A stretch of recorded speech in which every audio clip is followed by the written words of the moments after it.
steady your nerves and really give it a go. That's not all. Hi, my name is Mandy Lee, and I'm the food blogger of Lady Pups. And today I'm happy to be at home in my kitchen with Food 52 to show you a recipe from my new cookbook called The Art of Escapism Cooking.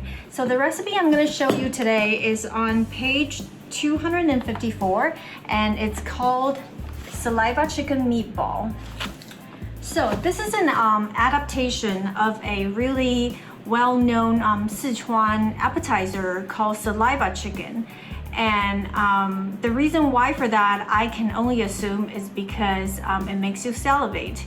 And this is a version that I've created for a more North American palate, turning the whole chicken into meatballs. Right here I have a tray of skin on but boneless chicken thighs that I've cut into these tiny sizes. And what you're gonna do is you're gonna do this, and then you're gonna pop it in the freezer for an hour to make it hard, because you can't, it's gonna be very difficult to grind chicken skins when it's not frozen, okay? So the reason why we want these chicken skins in the meatball is because when they're ground into tiny bits, that's mixed into the ground meat, and when you cook them, they're gonna render out chicken fat, and they're gonna become crispy, and that's really the flavor driver of these meatballs, or these ground chicken skins in the meatballs. So I would really urge you that just by doing this extra little steps, instead of buying store-bought ground chicken, you're gonna add tons of flavor to the meatballs.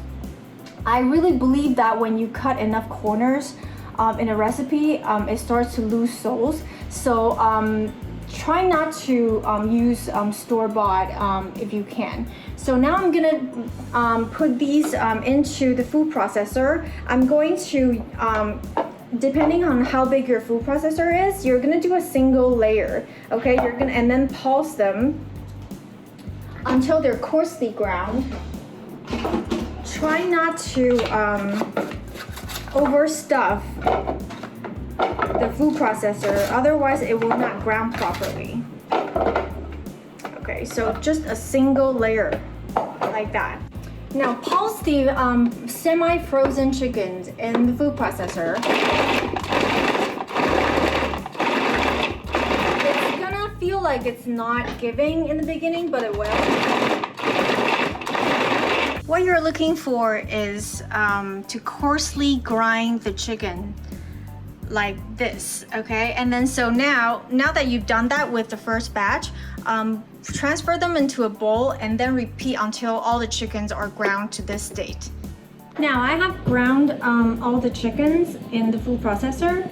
This is the consistency that you're looking for.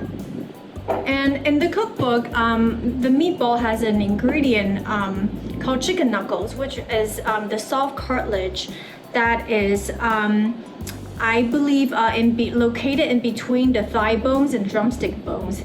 And I listed that ingredient as optional because it's not an easy ingredient to source. And as you can see, even today, I'm not using it because I had difficulty finding it as well sometimes. So you don't have to use it, but it's just that it adds an extra crunch texture to the meatball that is that sometimes you can find in Japanese restaurants where when they make meatballs, they add these little knuckles in there. Now I'm gonna add 1.5 tablespoons of grated ginger. Here I have combined the rice wine, the toasted sesame oil, the fish sauce, and the ground white pepper. Add all that in there. And then we're going to put the food processor back on again and then mix it until it's become, I'll show you the consistency. Now run the processor. And then eventually the mixture will come into like a ball show you. Like that. And that's when it's ready. Now I put the ground meat, the ground chicken in the fridge first because I want to make the sauce first. The sauce is called, it's a sesame-based sauce, and which is a very classic sauce that goes with Saliva chicken. And now I have tahini here. I like to measure tahini by weight on a scale because it's really hard to scoop into a cup. So I'm gonna add half a cup of tahini, which is 127 grams, into a blender. You can use a food processor as well, but I like blender because it blends more smoothly than food processor. And then I'm gonna add the garlic. Wipe my hand. And soy sauce.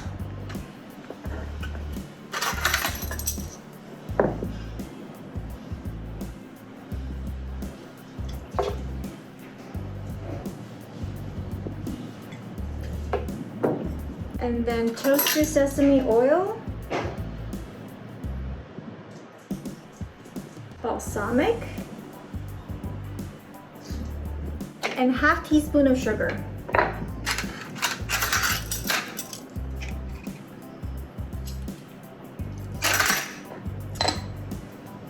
Now, here's a trick that I do when I make any sesame sauce that I want to be super smooth, and this includes hummus, okay?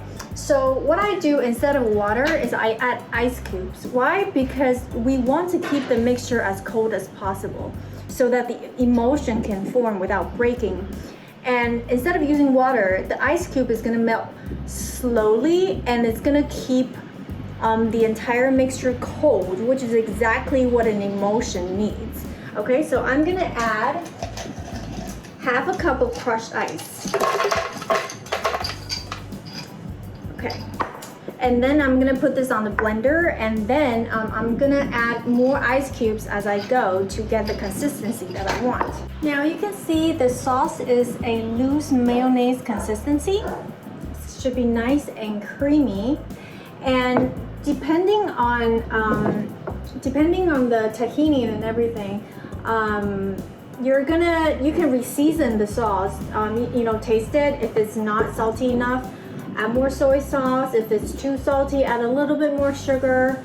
You can adjust it as you like. And then just basically leave this, or you can transfer this into a bowl. Now you're gonna end up with more sauce than you need for the meatballs, but that is okay. The amount of the recipe is based on the minimal amount of ingredients that will smoothly blend in a blender, because blenders don't work well with too small amount of liquid. So but it's okay, because when you're with the extra sauce, simply just keep it refrigerated in a jar, and you can use it as a salad dressing or as a noodle dressing or as a meat sauce. It's very versatile. Now here's another sauce that you're gonna need for this recipe, and it's listed as a separate recipe in the cookbook in the condiment chapter because it's used several times in the cookbook in a lot of different recipes, and I call this my ultimate chili oil. I really want to tell you that you can substitute with other brands of chili oil, but I don't know. I feel like throughout the years, I've been looking for a really good Sichuan flavored chili oil that is loaded with tons of Sichuan peppercorn, and it has that same level of spiciness and numbness in commercial chili oils, but I haven't been able to find one that I like. So I would really urge you to make this chili oil from the cookbook to go with this recipe. It's just, it pairs perfectly. But if you don't have the recipe, you can also substitute with any kind of Sichuan style chili oil / paste that you can find out there, okay? But I can guarantee that it's gonna be the same. Now it's time to cook the meatballs, and I'm gonna show you my secret weapon of making, shaping, and cooking the perfect meatball. This is called a takoyaki pan. Okay, takoyaki is a Japanese street food. Those like octopus balls that you can find in a lot of even Japanese restaurants sell them. And this is the pan that that's made for that. It's perfectly round shaped, individually round shaped, and it makes just the perfect size and the perfect shaped meatball that is evenly cooked. That I find really hard to achieve on a skillet. But if you don't have this, you can also just shape the meatballs and then cook them in a skillet with oil. But if you do have this, and they're not expensive at all, I'm gonna show you how to use it. So what I do is I oil my hand with a little bit of canola oil so it doesn't stick. And then I simply just shape them. I'm starting with a cold pan here because it doesn't have to be hot because of, you know, the greatness of this pan. But if you're cooking this in a flat skillet on a stovetop, then do not start with a cold pan, okay? Preheat the pan first.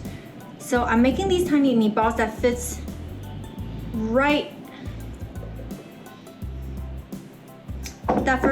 perfectly into the hole, and then I'm gonna fill them until the pan is full.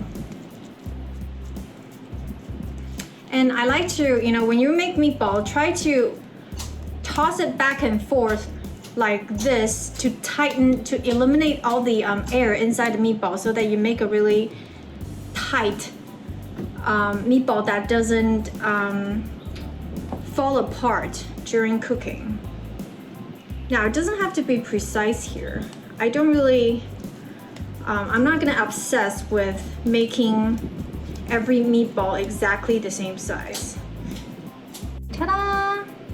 So now I'm gonna put this pan to medium-high heat, and I'll show you how it cooks. Now I've put the pan on medium-high heat, and I'm gonna add just a little bit of oil to each socket, just so that it browns nicely, and then it's going to start to sizzle quite fast.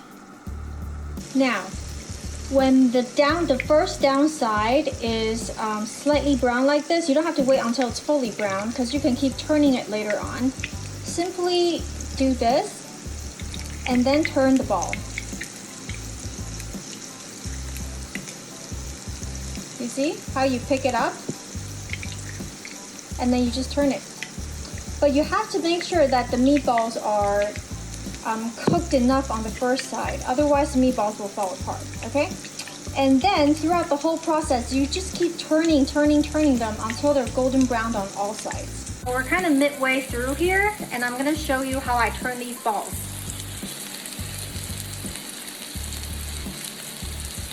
Once it's solidified, you can literally just pick it and give it a little tilt, and it will turn.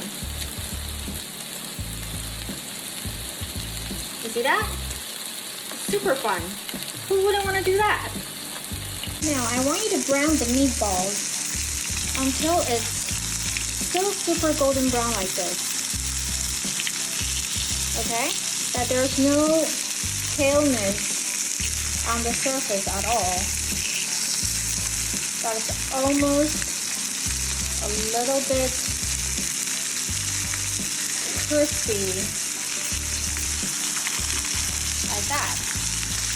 And if it looks like that, it's ready. We're gonna sauce it. This is no time to be a coward here, okay? I want you to really cover all ground when you apply the sauce, the sesame sauce, as well as the chili oil.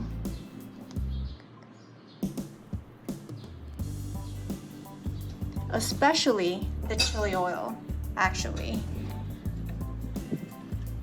steady your nerves and really, really give it a go.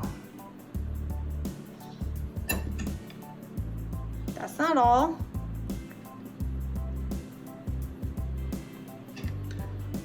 That is not all either.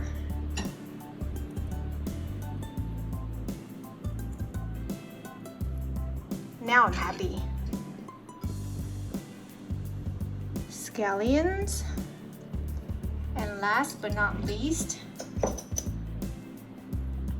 a little bit more Sichuan peppercorn.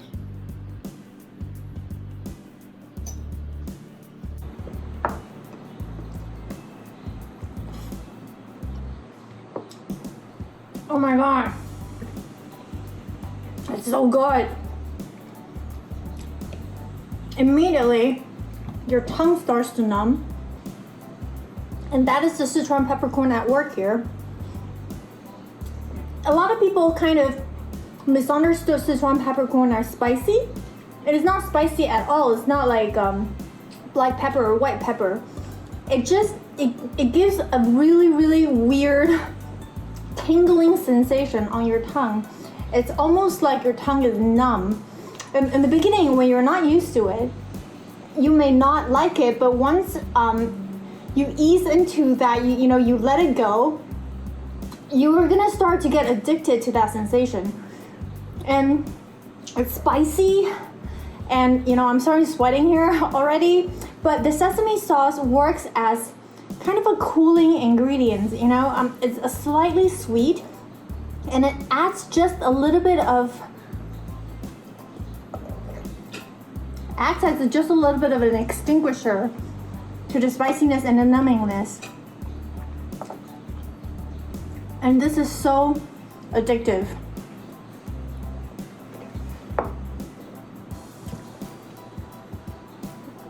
I can't imagine why would anybody not like this. So thank you for spending an afternoon with me at home with Food 52. I hope you like my Saliva chicken meatball recipes, and please let me know if you enjoy them, because I can't imagine why anybody wouldn't. So thanks for watching. Bye!